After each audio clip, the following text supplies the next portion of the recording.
คือว่าจะตายเป็นจับป่าเด้วะไปทางเลิกกับมีผู้สาวพาไปตั้ง2 คนวะขวางซ้ายขวางขวาแม่นโทษเร็วนะโนดกับโนด2 คนโทษเร็วยังได้ยังสิมาอีกคนหนึ่งไม่ดิยังสิมาอีกคนหนึ่งอยู่เมนตัวหลังมาว่ามาบริบีบขาอีกหนึ่งมาอีกกับบีบแข้งวันนี้ขาบีบคอ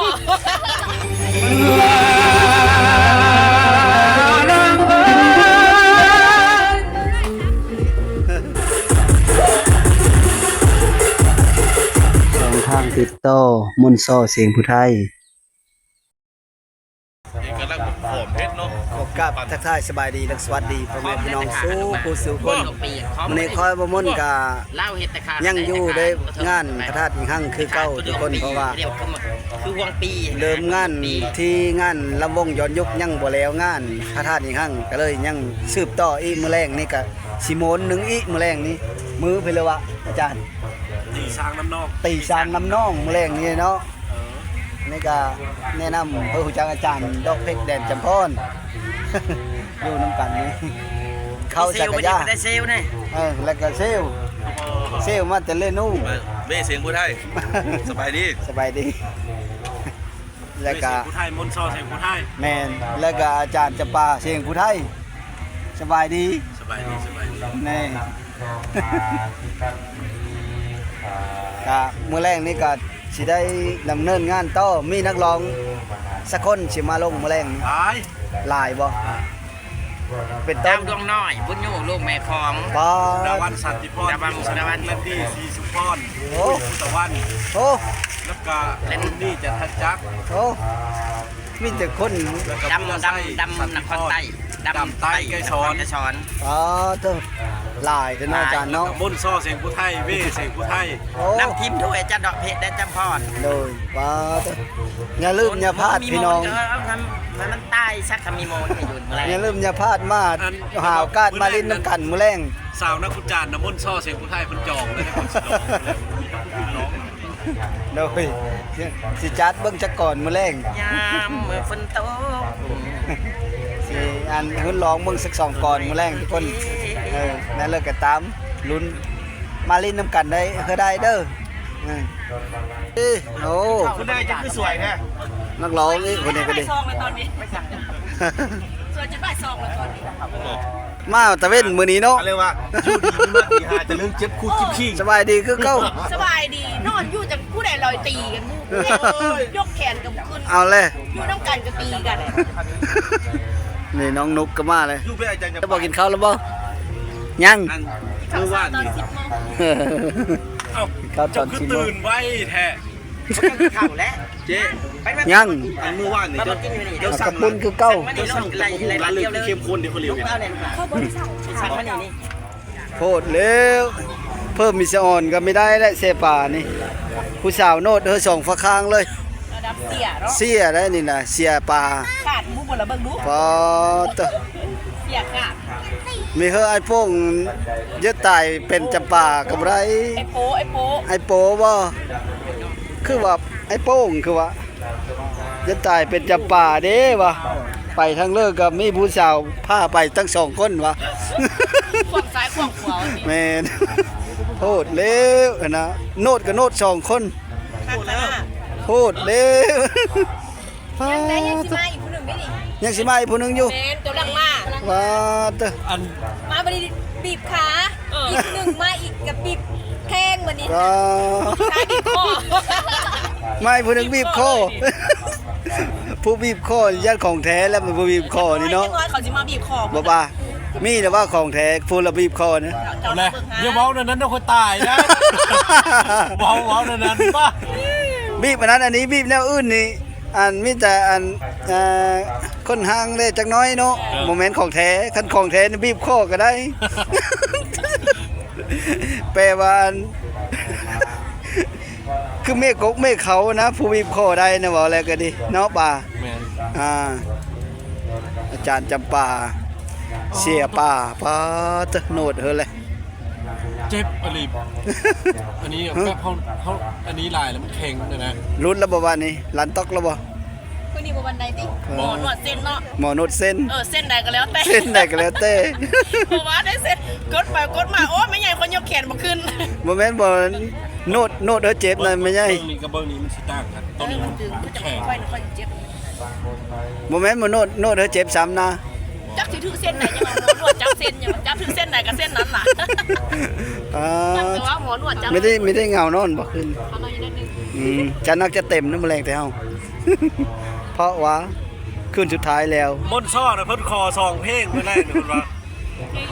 เป็นฝนยอกๆค่ะแล้วว่าเอ้าเขาเหมือนลืม เบ เจ้าใครบอก เบอีซอเบอีซี่ปองเพิ่นว่าคอเพิ่นว่าเมื่อแรกนี่กินเบซี่ปองเพิ่นว่า เพิ่นได้เบียร์ปองนึงที่แรกกระโซนบ่ค่อยไปบัดเพิ่นได้ปอง2ปลาเอ้ยเฮาเดียวหากับเห็นผู้อยู่หน้าเวทีเต้นอยู่ผู้เดียวก็ปิดโอ้เอาเบียร์2ปองเฮ็ดแล้วเฮาว่าวันนี้เพิ่นก็มาร้องเพลงอ้อมมันก็บ่มีคนร้องเฮาว่าไปแม่พ่อใหญ่เขาคือลืมม่วนซ้อเสียงผู้ไทยว่ะค่อยบ่กล้าแล้วคนร้องมาเลย บ่กล้าได้ มีแต่นักร้องมีชื่อเสียงทั้งหมดมื้อแรงแห่งเต็กหลายมื้อแรงแห่งหลายแล้วเนาะมีแต่นักร้องดังๆทั้งหมด ได้แล้วบ่บาทนี่ นะ จะน้อยไปหาเลาะเนาะพาทุกคนไปหาเลาะก่อนแต่คนมาหลายแล้วบาทนี่เนาะเดี๋ยวอีอันนี้ โอ้มีน้อยต่ำเข้าบ่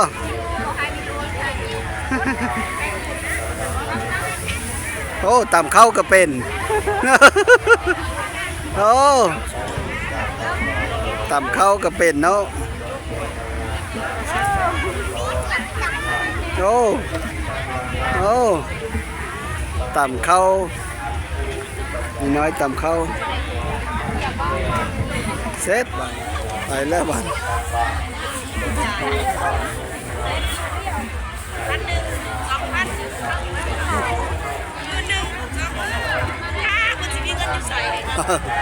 สุดท้ายพี่น้องเอ้ยมือสุดท้ายได้มื้อนี้นี่มือสุดท้ายของงานบุญพระธาตุนี้หั่ง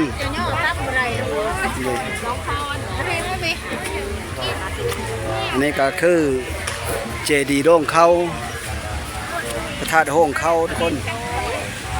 เพิ่นเอาโร่งเขามาเฮ็ดเลยเอาโร่งเขามาเฮ็ดพระธาตุ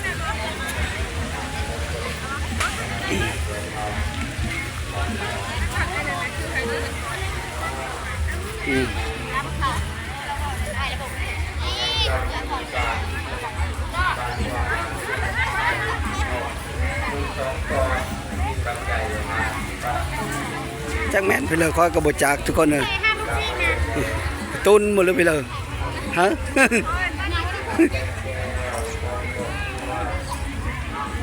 เราก็เห็นหุงอยู่บนเนาะญาติมีเห็นปลาแล้วเราจึงได้จูงกินโทดินนำกินโทลิชงเอา จงกินชาลิชงส่วนใหญ่ กินโทลิชงเอากินโทดินมันไม่ทัน สิกินน้ำข่อยเพราะ เป็น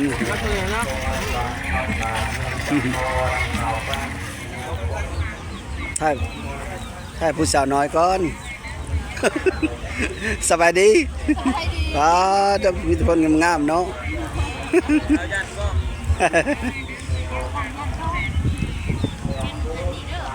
ห้องเล่นอยู่เนาะห้องเลยล่ะห้องมหกอยู่บ้านนี่บอกฮะบ้านเลยบ้านเสียงสีอยู่บ้านเดียวบ่เอาบ้านสนามไส้ชโน่พุ่นอยู่แขวงนี้เดินโชดผู้นั้นเด้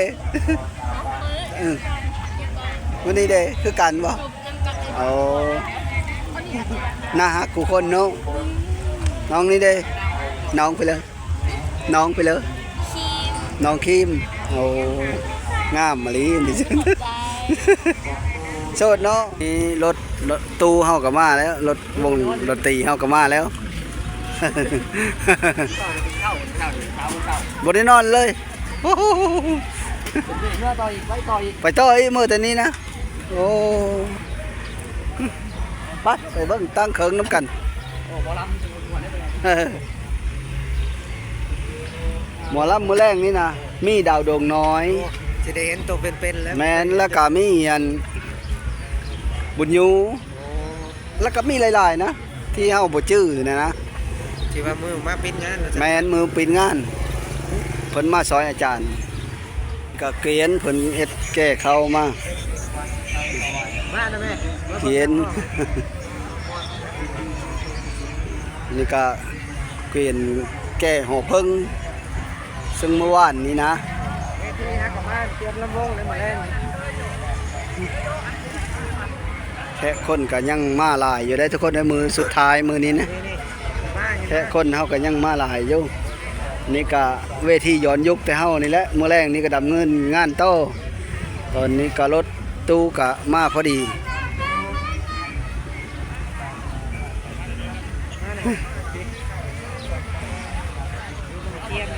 ดีงามแท้เนาะ ถ่าย นุ่งผ้าเข็นเสื้อดำโม สุดยังเขา ชุดพื้นบ้านชุดพื้นบ้านนี่ก็ลำวงย้อนยุคเฮากักำลังเริ่มสิตั้งตู้อีกทุกคนเอาตู้ลงแต่รถแล้ว และก็เวทีเฮาก็โต๊ะตั้งเฮาก็เริ่มตั้งเป็นชุดไว้แล้วทุกคนเฮามาเด้อพี่น้องเด้อมาสนับสนุนกันเด้อมาหมุนมาซื้อน้ำกันเสียงตู้ราชวงศ์หึนละพุนอันนี้หมอลำขอเข้าหมอลำย้อนยุค นี่บักเซี่ยวกันดิสบายดีเซี่ยว เซี่ยวมาแต่ไทยบาเวเลนู ลองมึงดูลองก็ฟังมึงดู แน่นมา ได้บ่ เพลงลาวบ่ชอบจะดีบ่อยู่นี่ครับไว้ลาว พาอาจารย์เพิ่นพาเลาะมาปัดเห็นพระเจ้าขาย ไปฟ้อนแล้ววงยันยุ ห ก อย เด้อ ปังเนาะ บ่ซื้อก็ได้กินผู้ซื้อก็ได้ฟ้อนอยู่หั่นน่ะ หอยปัง อืม บ่ซื้อก็ฟ้อนได้ฟ้อนเลยฮะ หอยปังเนาะ ไปปล่อยอยู่ อาจารย์ อี เห็ สาน นเราเว้าพักตัว อยู่หานนี้มีหอยปังบรรยากาศรอบๆแต่อาจารย์เพิ่นสิซื้อสุแดงเด้สุกินนี่เนาะ โอ้ โอ้เพิ่นสิซื้อหยังเด้สุกินนี่เนาะ เอาซี่ปองพ่อเลยจะเอาหดผม โอ้ ได้ โอ้ บ่สิเอาเมิดเลยนี่ ว่าเนาะ เอ็มเม็ดฝนมาได้หนิเม็ด บ่ ฝนมา บ่มีคนซื้อแล้วสิซื้อเองบ่เดี๋ยวนี้ ซื้อเล้งดีกว่าอาจารย์เอ้ย ทานนี่ทานนอก นี่ซื้อหมันเลย โอ้ยซื้อขนม โอ้แม่ค้ากัน เอาเบียร์นี่แน่สิเอาเมิดเลย เอาเงินมาก่อน บ่ได้บ่ บ่ได้บ่ได้ เข้าซะ อัน โอ้ย จะติดหนี้เขาจะยังไม่จ่ายล้านหนึ่งค่ะ นี่ติดหนี้กันอีกบาทนี่หูจักแล้วบาทนี่หูจักแล้ว ปล่อยบ่มีหนีมีชิน คนติดหนี้ นี่แหละ ตู้เฮาก็ตั้งเรียบร้อยแล้วทุกคน ที่นี่แล้วสปอร์ต หมุนๆเด้อแมลงเด้อหมุนๆนำกัน แล้วสีเซฟจังมง ตอนนี้ประมาณเฮ้ยเบิ่งดูเฮ้ยจังโมงละเบิ่งโมงดู 17 42 17:42 นาที18แล้วแม่นได้เชฟบ่โอเคพอดีอันพอไอโฟนนั้นต่อแล้วเซ็กเศร้าแล้วยองเลย ไก่สดพี่น้องเลย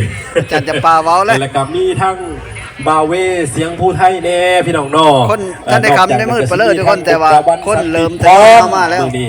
ทั้งอาจารย์บุญอยู่ลูกแม่ของน้องสาวหลาพิมพ์สนุกนะพี่น้องนอนอกจากนั้นก็สิมีทั้งเบาวิลาไซสันติพร แค่เริ่มเฮาตัวเฮาตั้งแล้ว อันนะ เริ่มได้ อาจารย์มนต์ซ้อ เล่าหยองเลย ให้มุนช่อลองก่อน อาจารย์มุดซ้อสิขึ้นครอบครัวก่อนบ่อัดเทียบที่เลยอาจารย์สบายดีบรรดาแขกบรรดาทานทุกท่านกันแล้วกันเด้อมาพอๆกันเส้นเก่าเส้นเคยเด้อพี่น้อง นี่ ในค่ำคืนของมื้อนี้เนาะ จากเพิ่นประกาศซื้อลองแล้วก็ค่อยมันไปลองกับบ่มีคนไทยเขาเลย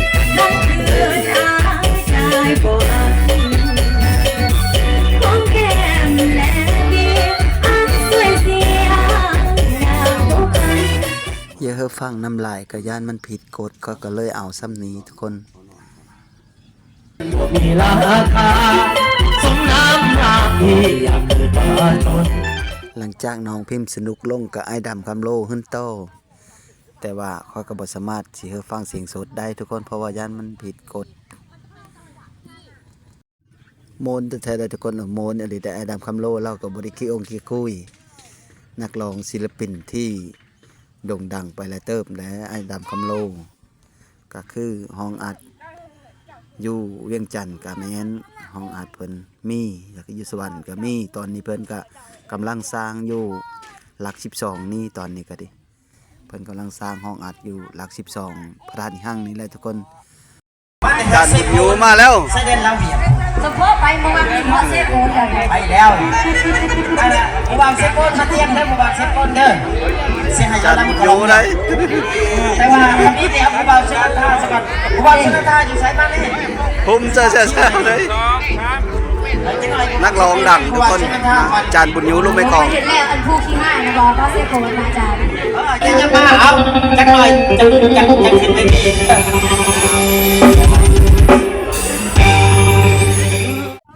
เสียดายพี่น้องเอ้ยเสียดายหลายเพราะว่าค่อยบ่สามารถที่ใส่เสียงสดสู้พี่น้องฟังได้เนาะเขาก็เห็นแต่ภาพบรรยากาศนั่นแหละทุกคนกำมวลหลายอันนี้ก็คือลูกสาวของอาจารย์บุญยูทุกคนนะถ่ายเอาพอพากันฟ้อนค่อยกับฟ้อน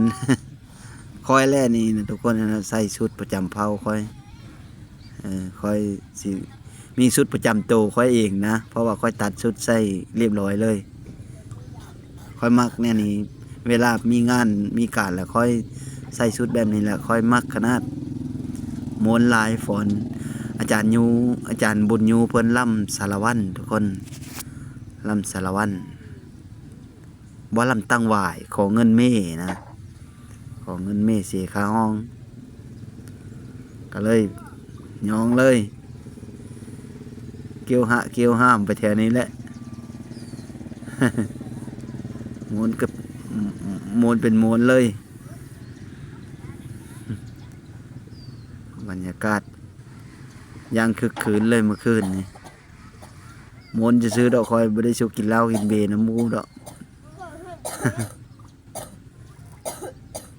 ค่อยใส่ผ้าสโลงเสื้อสโลง ฟอนอยู่เวทีอยู่เซอาจารย์บุญยูลอง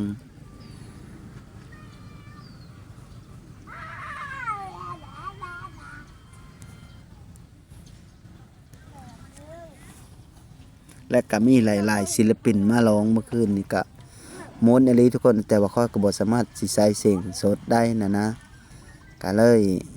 พี่น้องเบิ่งภาพบรรยากาศเพิ่นเก็บตู้เก็บตั้งแล้วเรียบร้อยเอาขึ้นรถมื้อเลยแล้วเบิ่งสำดึกภายในงาน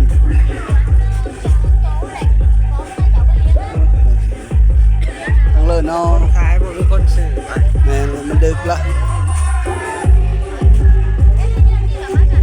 ร้านเสื้อผ้าครบทิ่มเลย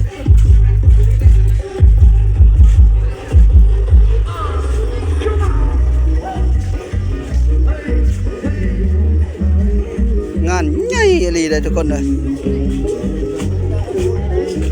งานใหญ่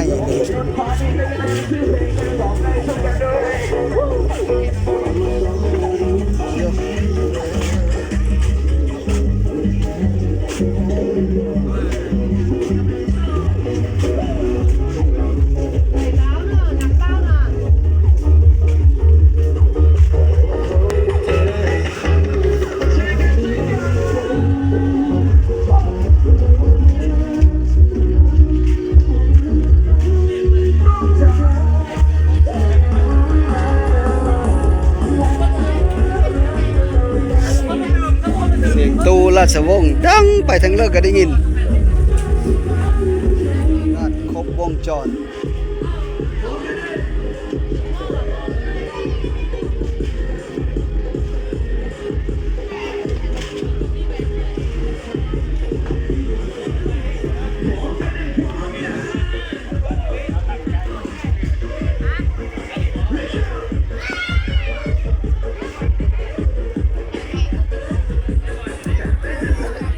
นี่ก็คือสัตว์ลูกโป่งทุกคน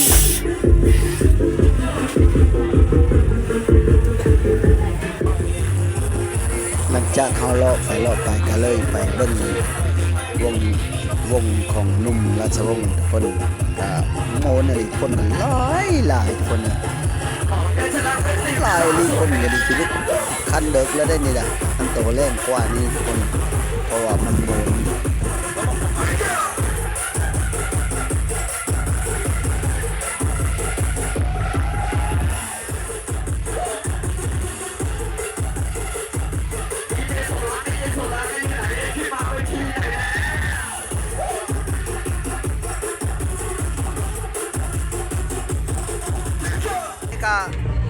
ดึกเวลาสมโภชและ12 โมงทุกคนตอนนี้ก็ค่อยกะเก็บเครื่องเก็บของแล้วถือว่ายุติและก็หมดเครื่องหมดของพอดีแล้วก็จบคลิปเท่านี้แล้วทุกคนเพิ่นก็เก็บตู้เก็บเต็นท์แล้วเรียบร้อยหมาเลยสุดท้ายก็ขอบคุณขอบใจน้ำพ่อแม่พี่น้องที่เข้ามาติดตามรับชมก็ขอให้อยู่ดีมีแห้งขอโชคเพื่อมานเพื่อหลับเพื่อโรยสู่ผู้สู่คนเด้อบุญท่านี้หั่งก็ถือว่าแล้วมื้อนี้แล้วทุกคนจบลงมื้อนี้แล้วก็มื้อเช้ามากก็มีการตักบาตรทำบุญธรรมดาตามประเพณีคอยกะขอใช้ให้พ่อเนื้อพ่อแม่พี่น้องสุขสุขคนเดี๋ยวรับมาลุยเพื่ออยู่เย็นเป็นสุขสนุกสบายสุขกายสบายใจเด้อสบายดี